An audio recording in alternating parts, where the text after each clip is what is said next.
La corporación Binray de 1930. En 1936, el ingeniero de Rife, Philip Hoyland, se reunió con C.R. Hutchinson, un promotor que llegó con la idea de la fabricación comercial del instrumento de frecuencia. Ellos, junto con el Dr. Couch y Ben Callen, amigos de Rife desde 1913, aparecieron con la idea de empezar una empresa que tendría derecho a construir y vender los instrumentos de frecuencia a los médicos de todo el mundo. Rife después de mucha consideración decidió seguir adelante con la corporación Binray, mientras se cumplieran estas dos condiciones. Se adherirían a los principios básicos originales del instrumento de frecuencia y cada instrumento sería probado a fondo para asegurarse de que mataría las bacterias y virus patógenos deseados. En la década de 1970, el Dr. John Hubbard entrevistó a Bertrand Comparet, abogado de Rife, y dijo esto sobre la formación de la corporación Binray. Entonces, Rife se estaba impacientando, aquí había algo con posibilidades notables para el bien de la humanidad, y él quería que se usara para sanar a la gente. Y luego incorporó a Hoyland como su socio, y Hoyland quería algunos beneficios financieros. Eso llevó a la organización de Binray Incorporated.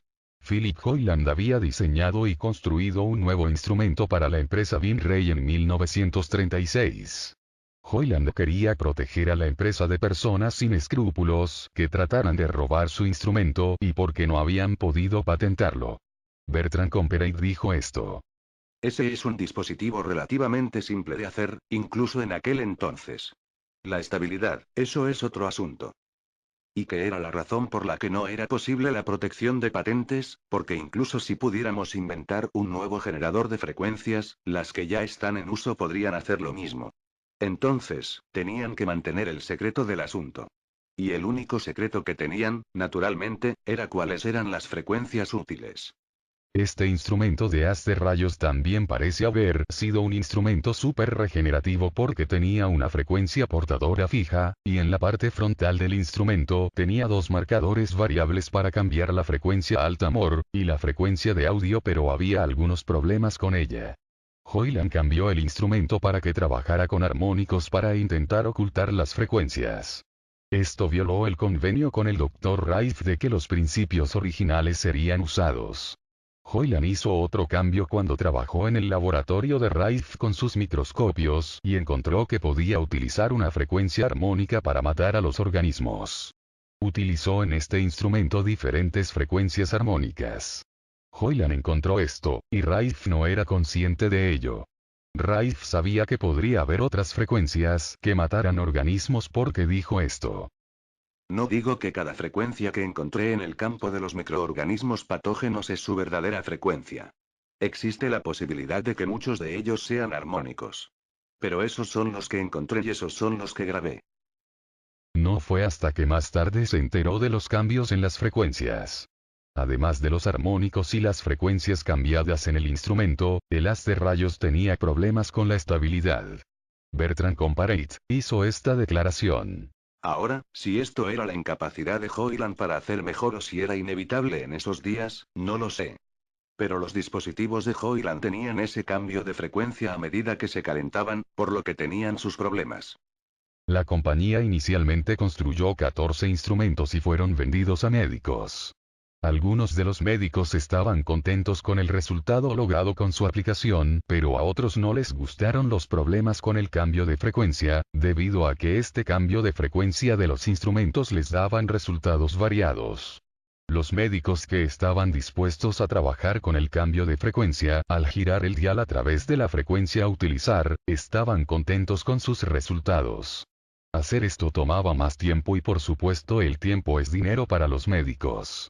Así que los doctores que no estaban contentos con este problema los consideraron instrumentos basura, y los devolvieron. Bertrand Comparet dijo. Se estaba desarrollando una fricción en la empresa. Querían un instrumento vendible y Hoyland estaba haciendo chatarra. Hoyland se quejaba de que no estaban invirtiendo dinero al vender estos aparatos y decía, no podemos vender estas cosas una sola vez y que no se sigan vendiendo. En mayo de 1938 el Dr. B. Wintergonin, W. V. Blewett, y el Dr. Parsons de Inglaterra fueron a los Estados Unidos para conocer al Dr. Rife. Escucharon acerca de los instrumentos de frecuencia y los microscopios de boca del Dr. Koch y querían comprar el derecho a venderlos en Inglaterra y otros países europeos. Estaban impresionados con lo que vieron y compraron un microscopio y 2 instrumentos. Todo para ser enviado más adelante cuando fueran terminados. Hoyland tenía miedo debido a algunas declaraciones hechas al Dr. Koch, que intentarían robar el instrumento de frecuencia, así que los envió desconectados. Los temores de Hoyland no eran infundados. Cuando los instrumentos llegaron a Inglaterra, el grupo británico se enteró de que no estaban cableados correctamente y los arregló. Esto no los detuvo como Hoyland había esperado, y el Dr. Parsons copió los instrumentos. Hoyland trató de esconder las frecuencias usando armónicos en la frecuencia portadora, pero esto tampoco funcionó. Cualquier cosa puede ser copiada. El grupo británico siguió escribiendo y pidiendo las frecuencias. El Dr. Koch, que estaba en Inglaterra en ese momento, se reunió con Gonin y trató de conseguir una reunión con los 3 del grupo británico pero no pudo. Envió un telegrama al Vinrey donde decía: me duele decir que mi progreso ha sido nulo. Gonin, en nombre de sus amigos, está supuestamente muy molesto por el tipo de máquina que le enviamos a través de Parsons, pero lo considero ahora una gran excusa. Mi impresión del conjunto no es demasiado buena. Todavía no he sido invitado a conocer a Blewett o Parsons, aunque pedí varias veces para organizar una reunión desde que regresé. Lo que realmente ha ocurrido es: Parsons en el teléfono antes de la llegada de Gonin declaró que la máquina estaba en la aduana en espera del regreso de Gonin, pero, por desgracia, cuando contacté a Gonin después de su llegada aquí hace 2 o 3 días, evidentemente no sabía la parte del discurso porque afirmó que Parsons había tenido la máquina en su oficina, pero era tan inadecuado para la inspección de la oficina por médicos visitantes que le había ordenado que la llevara a su casa para sacarla de la vista. Mientras tanto, supongo que Parsons, su compañero de alguna manera, sin duda se ha apropiado de nuestras frecuencias para su propia máquina superlativa. Utilizo ese adjetivo porque Gonin todavía insiste en que su amigo sabe más que nadie sobre las frecuencias. Ahora, me estoy poniendo lentamente en conocimiento del plan y las razones por las cuales ninguno desea encontrarse conmigo, Blewett y Parsons, en este caso. No encaja perfectamente con la imagen que Gonin tiene a la vista. Ellos quieren el microscopio, pero ya tienen las frecuencias.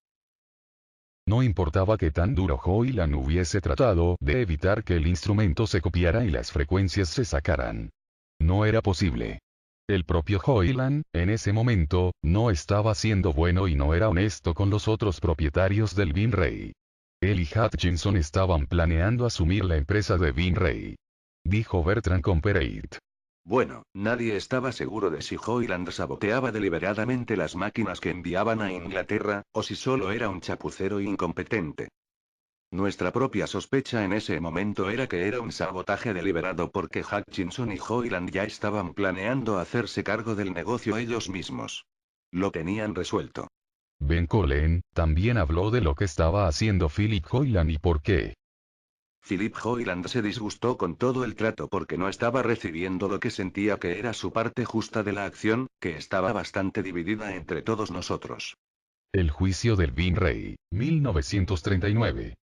El Dr. Hammer en ese momento tenía un instrumento Vinrey, y con la asistencia de sus 2 técnicos tenía un promedio de 40 pacientes al día en su oficina. Un hombre de 82 años de edad fue de Chicago a California y fue tratado por el Dr. Hammer por un cáncer. El hombre se recuperó completamente y regresó a casa. Debido a la codicia de Philip Hoyland y su deseo de tener más propiedad sobre el Vinrey, había un montón de problemas en la corporación en ese momento. Bertrand Comperate y Ben Collen relataron lo que pasó después. Teníamos razones para creer, sentíamos y creíamos, que este período problemático en desarrollo lo tenía a Hoyland como parte de un plan para congelar a los demás, y que debía haber tenido algo de cooperación por parte de Hutchinson. Ese viejo tenía 82 años de edad. Honesto a Dios.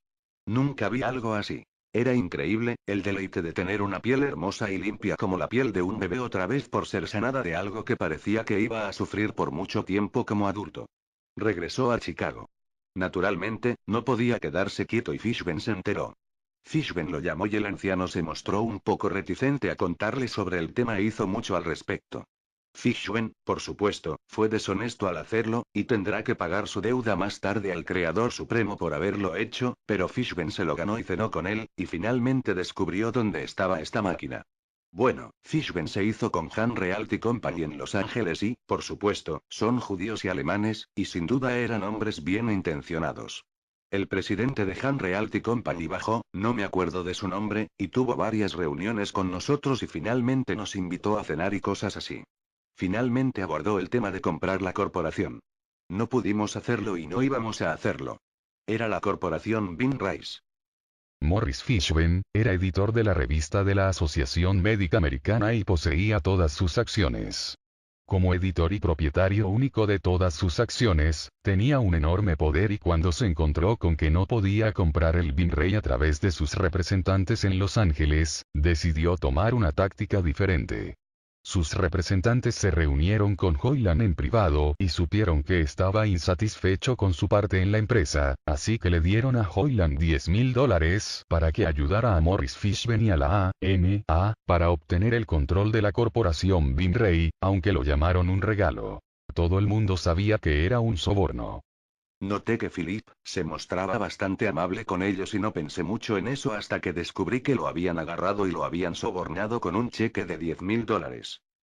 Venía de muchas fuentes y más tarde de sus propios labios que le habían pagado $10,000. Él había deseado por Dios nunca haberlo aceptado.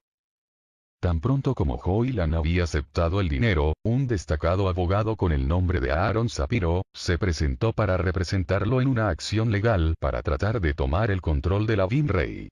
Hoyland no tuvo que preocuparse de pagar a este abogado porque lo pagaron Morris Fishburne y la AMA. Lo que sucedió fue que Aaron Shapiro salió de Chicago, el fiscal, pagado por la AMA. Lo sé, porque él hizo esa declaración a Bertrand Comperate y a otros, y por supuesto, muchas veces estaba en el grupo y escuchaba lo que se decía. Fishburne contrató a Aaron Shapiro, y esto no lo digo directamente, pero aún no he encontrado nada que contraviniera esta afirmación. Philip Hoyland se disgustó con todo el trato porque no estaba recibiendo lo que sentía que era lo que le correspondía de las acciones que estaban bastante divididas entre todos nosotros. Cada uno de nosotros recibió 6.000 acciones en la corporación original. Hoyland no creía estar obteniendo un trato satisfactorio, y fue un poco evidente, y al igual que Hitler, Mussolini y Stalin, trataron de descubrir a alguien disidente y sobornarlo para que se convirtiese en un títere para ellos.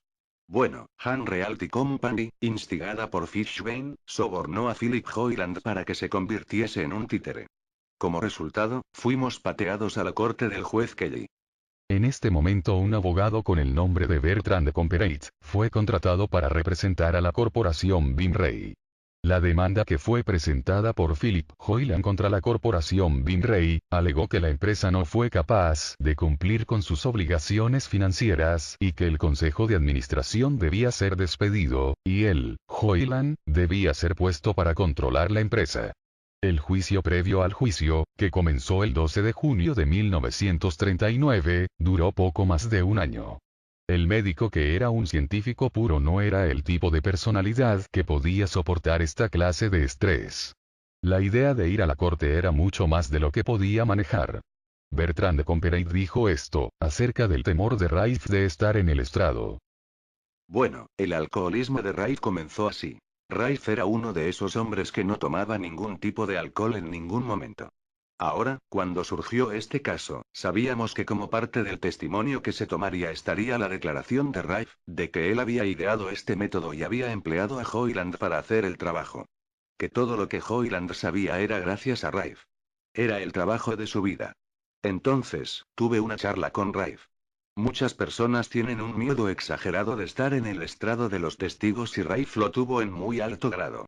Le aseguré, que en lo que se refería a revelar el secreto de la frecuencia, estábamos muy interesados en preservar el secreto tanto como él, que no pediríamos nada sobre eso, sino simplemente mostrar que todo este conocimiento fue gracias a él, y eso fue todo lo que Hoyland tenía. Bueno, comenzó a beber y desde entonces fue un alcohólico. Sus problemas alcohólicos comenzaron antes de las formalidades reales del juicio. Su preocupación era tener que aparecer como testigo y ser molestado y hostigado por los abogados, y eso fue lo que lo hizo comenzar a beber. Raif no fue capaz de renunciar a la bebida por el resto de su vida. Había perdido su fe en la humanidad. Todas las cosas que Hoyland y Hutchinson habían hecho, salieron a la luz en el juicio. Rife y los otros propietarios de la compañía finalmente se enteraron de todos los cambios que Hoyland había hecho al instrumento y las diferentes frecuencias que utilizó. El juicio no fue un juicio por jurado. Correspondió al juez decidir el caso después de escuchar el testimonio. El juez Kelly vio a través de todos los engaños y mentiras, que incluían el papel de la AMA, la intención de hacerse con la Vin Ray. Vin Ray ganó el caso, pero quedó sin un centavo después que las cuentas legales fueron pagadas. Ben Colen habló sobre el juicio y la oferta interesante que hizo el juez Kelly. El juez Kelly ofreció pelear contra la Han Realty Company, y en realidad fue iniciado en un acuerdo directo con la Asociación Médica Estadounidense. Se ofreció a defender mi caso contra ellos, pero yo estaba en la ruina. Tuve 1 año y 3 días. Estaba tan perplejo que simplemente tomé algunas herramientas que tenía y tiré abajo la puerta trasera de Convair, y conseguí un trabajo en la tienda de máquinas. Mientras que el juicio estaba en marcha, Fishman a través de la AMA, comenzó otra campaña. Ellos atacaron el trabajo de Rife e hicieron visitas a todos los médicos que usaban los instrumentos de frecuencia y los amenazaron. Las siguientes declaraciones de Ben Colen, Bertrand Comperate y Henry Signer cuentan la historia. Cualquiera que tuviese uno de estos, un médico, le dijeron que se deshiciera de él en ese momento, tan pronto como comenzamos nuestro caso en la corte del juez Kelly, o bien perdería su membresía en la AMA. Y eso es lo que forzó al Dr. Hammer a salir del tema.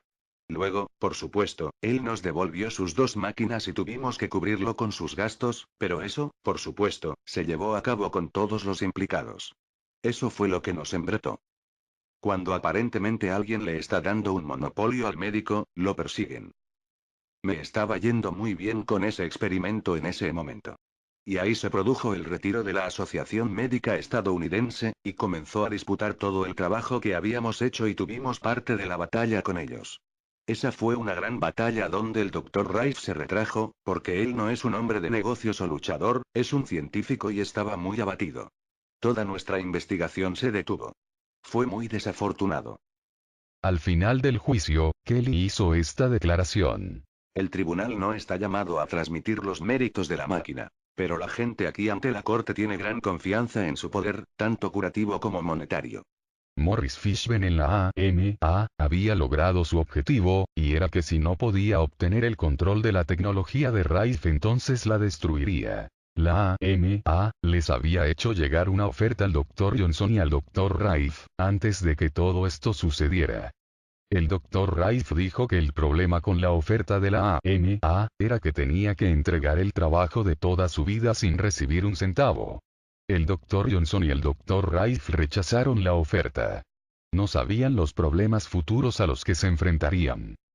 El legado de Morris Fishman. El juicio casi destruyó a Rife en relación con su trabajo. Nunca más volvería a ver el tipo de apoyo que había tenido en el pasado. Fishman era conocido por este tipo de tácticas. Cada vez que Fishman no podía conseguir el control de algo que él quería, se disponía a destruirlo. Fishman fracasó en anatomía en la escuela y luego apenas se graduó. Fue a trabajar a la revista de la AMA, antes de terminar su pasantía. Nunca trató a un paciente o recetó medicamentos durante su vida. Como editor del diario de la AMA, controló los ingresos de la institución y publicó los estándares aceptados de la medicina. Utilizó su posición en la AMA para enriquecerse y destruir las terapias legítimas. Tomó la decisión de que las drogas podían ser vendidas siempre y cuando las compañías farmacéuticas anunciaran en la revista de la Asociación Médica Estadounidense. Cuando asumió el control no había agencias de pruebas de drogas. Y no hizo ninguna diferencia si la droga funcionaba o no. El dinero era lo único que importaba. En su posición como editor de la revista desde 1924 a 1949, parecía ser solo un artista del chantaje. Fishman murió en la década de los 70. Su obituario, que fue impreso en el New York Times, dijo que había entrado en la medicina porque de joven había percibido el poder que tenía un médico. Poder era todo lo que realmente quería. En 1939 no solo estaba tratando de destruir a Rife, sino que también estaba tratando de destruir a Harry Hoxsey, y su fórmula prometedora. Esta fórmula y las clínicas de cáncer de Hoxsey, que eran las clínicas privadas más grandes del mundo, estaban teniendo tal éxito que amenazó a la AMA, y a las compañías farmacéuticas. Un grupo de médicos de la AMA, le pidió a Hoxsey que demostrara su método. Entre ellos estaba Morris Fishburne. Thomas Mannix, un oficial de policía jubilado, sería el sujeto de demostración. Un día después de que este hombre apareciera curado por la fórmula de Hoxsey, los doctores de alto rango de la AMA, se encontraron con él, y le ofrecieron comprar la fórmula. El acuerdo habría dado a estos médicos y a Morris Fishburne todos los derechos sobre la fórmula. Los médicos obtendrían todos los beneficios durante los primeros 8 años y Hoxsey obtendría el 10% de los beneficios a partir del 9º año. Hoxsey estaba dispuesto a dejar que lo tuvieran, siempre y cuando lo hicieran barato, y nadie pudiera ser rechazado por falta de fondos. La AMA se negó a poner ese acuerdo en el contrato, por lo que Hoxsey se negó a darles la fórmula. Con esto Morris Fishburne y la AMA fueron por su cabeza. Por supuesto la institución negó que todo esto había tenido lugar, pero no pudieron ocultar la evidencia del hombre que fue curado del cáncer. Fishburne tildó a Hoxsey de charlatán. El asistente de fiscal del distrito de Dallas, Texas, Al Templeton, detuvo a Hoxsey más de 100 veces en 2 años. Pero cuando se le diagnosticó cáncer a su hermano, Mike Templeton, fue en privado a la clínica Hoxsey y se curó. Al cambió de opinión y se convirtió en abogado defensor de Hoxsey. Cada vez que se llevaba a Hoxsey a la corte, ninguno de sus pacientes testificaba contra él, de hecho solo daban testimonio de cómo sus tratamientos los curaron. Aunque su tratamiento no curaba a todo el mundo de cáncer, funcionaba mejor que la radiación, la quimioterapia y la cirugía. Hoxsey ganó sus batallas en la corte y 2 cortes federales confirmaron su valor terapéutico. La batalla de Hoxsey con Fishburne duró más de 25 años y fue la destrucción final de Fishburne. Cuando Fishburne calumnió a Hoxsey en los periódicos, Hoxsey demandó a Fishburne por difamación y ganó. Fishburne tuvo que admitir bajo juramento que la fórmula de Hoxsey curaba algunas formas de cáncer. Sus credenciales estaban finalmente bajo escrutinio. Se encontró cada vez más a la defensiva, los críticos de Fishburne y la AMA, los acusaron de ser un sindicato de médicos y establecer políticas para servir a sus propios intereses financieros. Los casos de los tribunales federales coincidieron en que este era precisamente el caso. Morris Fishburne finalmente fue expulsado de su posición como redactor en 1949. Incluso con Fishburne quitado de la institución, las políticas no cambiaron. Hoxsey finalmente fue forzado a salir del negocio en los Estados Unidos por la AMA y la FDA. El daño causado por Fishburne está más allá del cálculo. En el caso de Rife y los otros médicos que estaban utilizando los instrumentos de frecuencia, solo un puñado dejó de tratar a los pacientes con el equipo. Irónicamente Fishburne a través de Hoyland había sido capaz de obtener el control de la Bimray. Hubieran poseído el método y los instrumentos de la frecuencia de Rife que estuvieran en cada hospital al día de hoy.